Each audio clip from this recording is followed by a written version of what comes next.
Hi, எல்லாருக்கும் வணக்கம். இன்னைக்கு செய்தி என்னன்னா, நிதி ஆயோக் கூட்டம். அதுக்கு தமிழக முதலமைச்சர் டெல்லிக்கு போயிருக்காரு 3 நாள் பயணமா. குடியரசுத் தலைவர் அவங்கள சந்திச்சாங்க, அப்புறம் துணை குடியரசுத் தலைவர் அவங்கள சந்திச்சாங்க, அப்புறம் பிரதமர் சந்திச்சாங்க, அப்புறம் காங்கிரஸ் தலைவர்களை சந்திச்சாங்க, அப்புறமேட்டு சிபி அவங்களோட அந்த தலைவரையும் அவங்களும் சந்திச்சாங்க. சந்திச்சுட்டு நிதி ஆயோக் கூட்டத்துக்கு போயிருக்காங்க.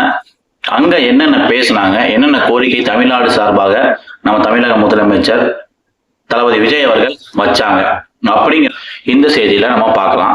வாங்க வீடியோக்குள்ள போலாம். இதுல முதல்ல நம்ம பார்க்கறது என்னன்னா, 2035 அப்போ தமிழ்நாடோட வளர்ச்சி growth 1.5 ட்ரில்லியன் ஆக மாத்துறதுதான் எங்களோட குறிக்கோளே அப்படின்னு சொல்லியிருக்காங்க.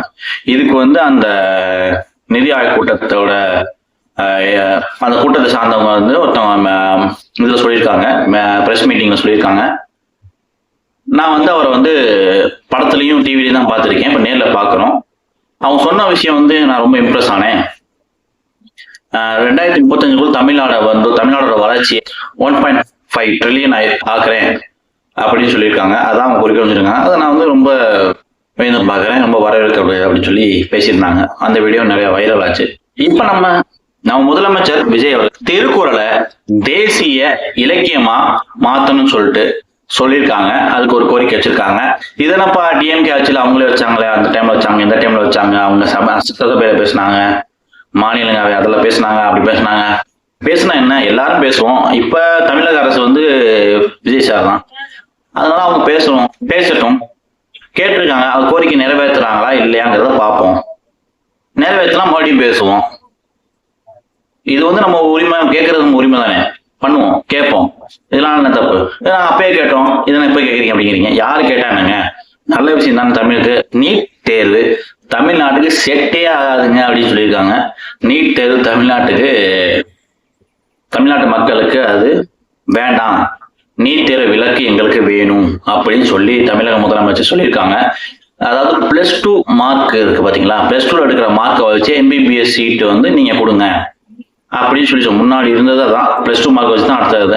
அதே போல இந்த நீட் தேர்வு எக்ஸாம் வேணாம் எங்களுக்கு அப்படின்னு சொல்லியிருக்காங்க. பார்ப்போம். நீட் விலக்கு மத்திய அரசு கொடுக்குதா என்னன்னு தெரியாது, அது கொடுக்க மாட்டாங்கன்னு நினைக்கிறேன், மேபி பார்ப்போம். அப்புறம் தமிழ்நாட்டுக்கு வர வேண்டிய கல்வி நிலுவைத் தொகை ரூபாய் 2234 கோடி நீங்க கொடுக்கணும், எந்த வித நிபந்தனையும் இல்லாம. அதாவது இந்த 3 மொழி கொள்கை, கல்விக் கொள்கையை கொண்டாது, புதிய கல்விக் கொள்கையை அதை கொண்டாந்து அது பண்ணாதான் நாங்க அந்த நிதியை கொடுப்போம், இல்லைன்னா நான் ஹோல்ட் பண்ணி தான் வச்சிருப்போம், கொடுக்க மாட்டோம் அப்படிங்கிற மாதிரி சொல்லாம, அது இல்லாம நீங்க கொடுத்துருங்க, கொடுக்க வேண்டிய நிதியை எங்களுக்கு கொடுத்துருங்க, எங்களுக்கு நான் நிறைய இது பண்ண வேண்டியது இருக்குன்னு சொல்லி கோரிக்கையை வச்சிருக்காங்க. அப்புறம் தமிழ்நாட்டுல 2வது எய்ம்ஸ் மருத்துவமனை நம்ம கோயம்புத்தூர்ல வரணும் அப்படின்னு ஒரு கோரிக்கை வச்சிருக்காங்க. 2 எய்ம்ஸ் மருத்துவமனை இருந்தா நல்ல விஷயம்தான். அதை செய்யறாங்களா அப்படிங்கிறதையும் பார்ப்போம், நம்ம வெயிட் பண்ணி தான் பார்ப்போம். அப்புறம் மாநில அரசு, நாங்க மத்திய அரசோட ஆக்கப்பூர்வமான விஷயத்துக்கு, ஆக்கப்பூர்வமான திட்டத்துக்கு நாங்க துணை நின்று அதுக்கு செயல்படுவோம் அப்படின்னு சொல்லியிருக்காங்க. அதாவது நம்ம தமிழ்நாட்டுக்கு தேவைங்க இது அப்படின்னா ஓகே, அதை நாங்கள் ஒத்துக்கிறோம். நீங்க தமிழ்நாட்டுக்கு தேவையே இல்லாத திட்டத்தெல்லாம் உள்ள கொண்டாடணும்னு நினைச்சீங்கன்னா அதை நாங்க ஏத்துக்க மாட்டோம், அதுக்காண்டி எதிர்த்துதான் போராடுவோம் அப்படிங்கிறத கொள்கை இதுங்கிறத இந்த ஒரு விஷயத்தையும் டிக்ளேர் பண்றாங்க. ஆக்கப்பூர்வமான விஷயமா இருந்தா ஓகே, அப்படி இல்லை அப்படின்னா எங்களுக்கு வேணாம் அப்படின்ற மாதிரி எடுத்து.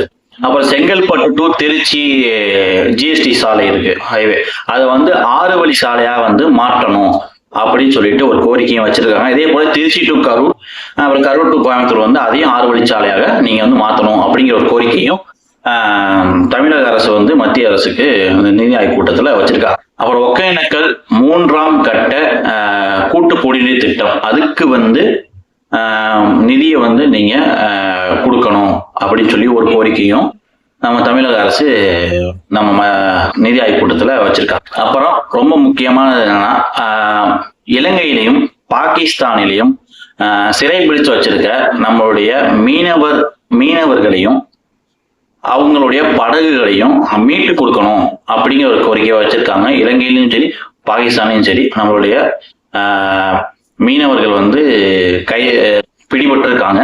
அவங்கள வந்து விடுவிக்கணும். அதுக்கு வந்து மத்திய அரசு வந்து அதாவது மத்திய அரசு வந்து அதை தலையிட்டு அதை சரி பண்ணி கொடுக்கணும், மீட்டு கொடுக்கணும், அவங்களோட படகுகளையும் மீட்டு கொடுக்கணும் அப்படிங்கிற ஒரு கோரிக்கையும் வச்சிருக்காங்க. அப்புறம் சென்னை டு கன்னியாகுமரி வந்து அதிவேக ரயில் திட்டம் அதை வந்து கொண்டு வரணும் அப்படிங்கிற ஒரு விஷயத்தையும் சொல்லியிருக்காங்க.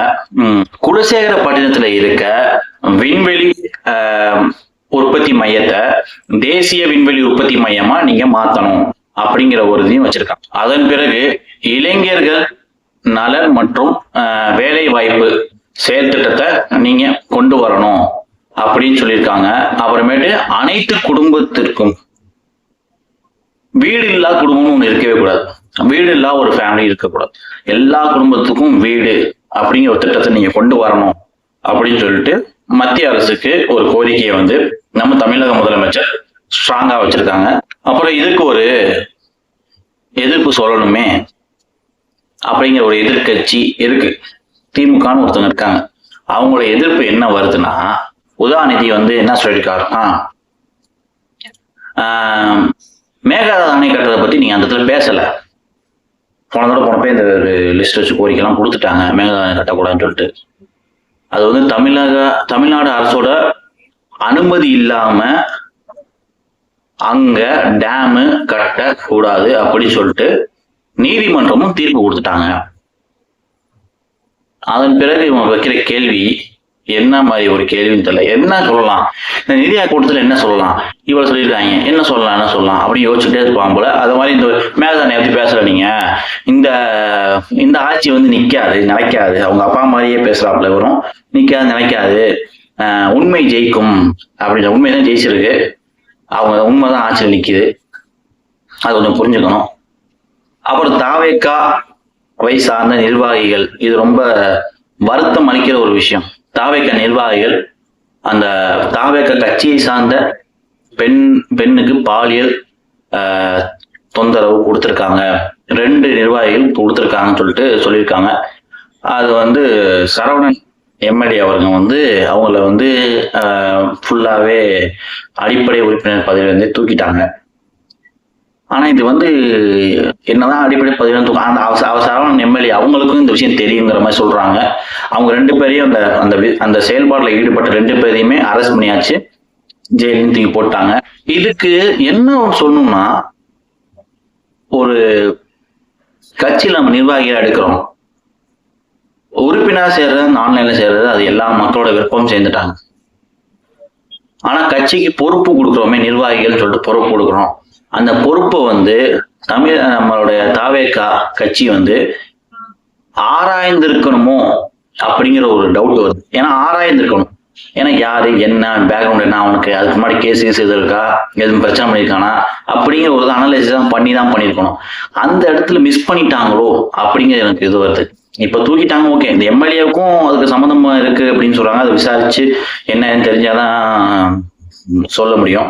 அந்த பெண்ணும் இந்த எம்எல்ஏவும் பேசியிருக்காங்க, ஏதோ கடன் கொடுத்ததாகவும் சொல்லி இந்த மாதிரி கூட்டிட்டு போயிட்டு பண்ணிட்டாங்க, கடன் திருப்பி கொடுத்தாங்க, உதவி பண்ணி வேலை வாய்ப்பு வாங்கி தரேன்னு சொல்லி பண்ணாங்க. அந்த ஆடியோல இந்த மாதிரி எதுவுமே சொல்லலை, 2 ஆடியோ வெளியா இருக்கு.